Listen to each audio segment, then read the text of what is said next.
Esteemed colleagues, friends, I am very glad to welcome all of you in Moscow. Today you have successfully held another meeting of the Council of Heads of Government of the Member States of the Shanghai Cooperation Organization, outlined plans for further joint activity, including taking into account the Tianjin Declaration adopted at the September SCO summit in China, and the strategy for the organization's development until the year 2035.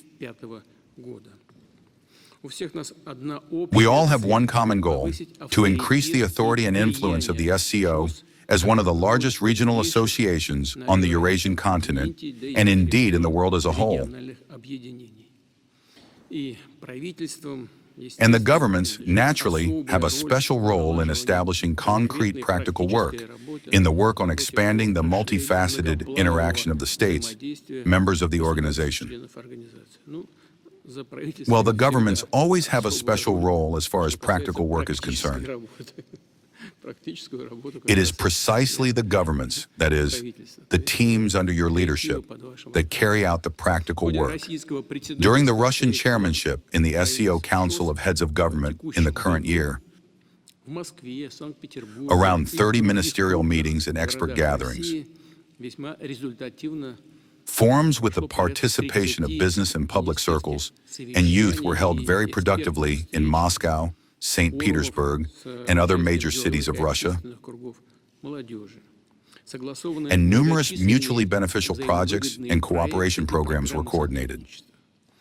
The issues of economic interaction, the development and diversification of trade and investments are traditionally in the focus of the government's priority attention, and coordinated efforts in these areas yield real results.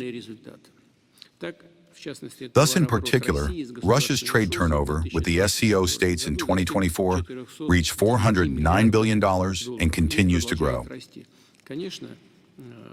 Of course, the lion's share here belongs to our interaction with the People's Republic of China, but still the trade turnover with the other SCO member states is growing. It is important that in commercial operations between the participants of the organization, the share of national currencies is consistently increasing. For example, in our country's trade with SCO partners, this indicator already exceeds 97%. Stable and uninterrupted settlement channels acquire vital importance. This is especially relevant in the current volatile economic situation, against the backdrop of turbulence in global markets, unilateral sanctions and tariff restrictions, and wars. At the initiative of the Russian side and with the support of partners, steps are being taken within the framework of the Shanghai Organization to expand the payment settlement and depository infrastructure. On the agenda are consultations on the issues of establishing the future SCO Development Bank, the mutual recognition of credit ratings, and commodity indicator systems. Other Russian proposals are also in the stage of implementation regarding the formation within the Shanghai Cooperation Organization of a database of investment projects in the sphere of industry. The creation of such an instrument will make it possible to increase the scale of cooperation also in the industrial sector, facilitate the joint development of production capacities, import substitution, the introduction of new technologies and digital innovations, including artificial intelligence, and ultimately help strengthen the technological sovereignty of our countries in the system-forming sectors of the economy. It would be appropriate to continue joint efforts to build an extensive and competitive network of logistics routes across the entire vast expanse of the SCO and Eurasia as a whole. Russia, being in the very center of the continent and at the intersection of key trans-Eurasian main routes, is allocating significant funds to modernize transport infrastructure.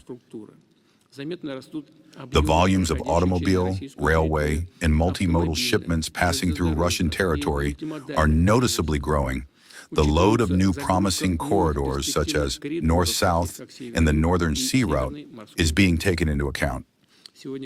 Today, by the way, we have just laid down another nuclear icebreaker. Our country is making a substantial contribution to maintaining stability on global energy markets.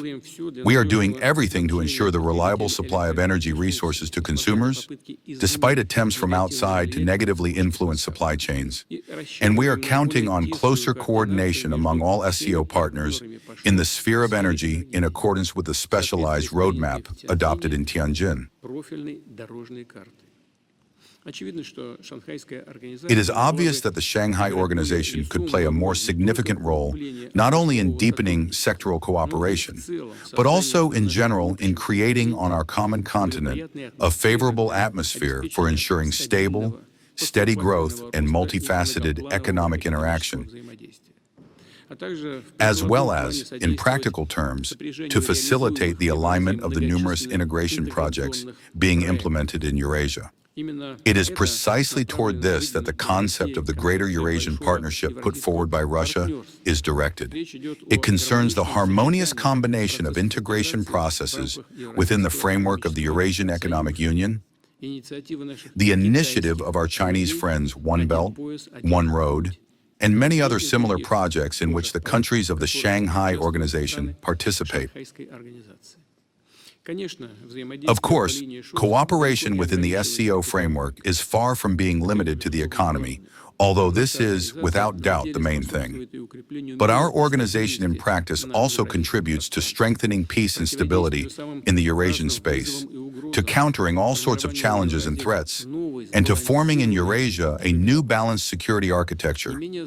An equally significant component of the SCO's activity is the development of humanitarian contacts, exchanges in the areas of culture, science, education, healthcare, and environmental protection, and, of course, youth policy and sports. As I have said more than once, Russia is sincerely committed to the closest partnership with the SCO states. I am confident that by acting in a coordinated manner, together, helping one another, we are capable of achieving truly impressive results in the development of the multifaceted cooperation of our countries. I thank you for your attention. I now give the floor to the Chairman of the Government of the Russian Federation, Mr. Mishustin.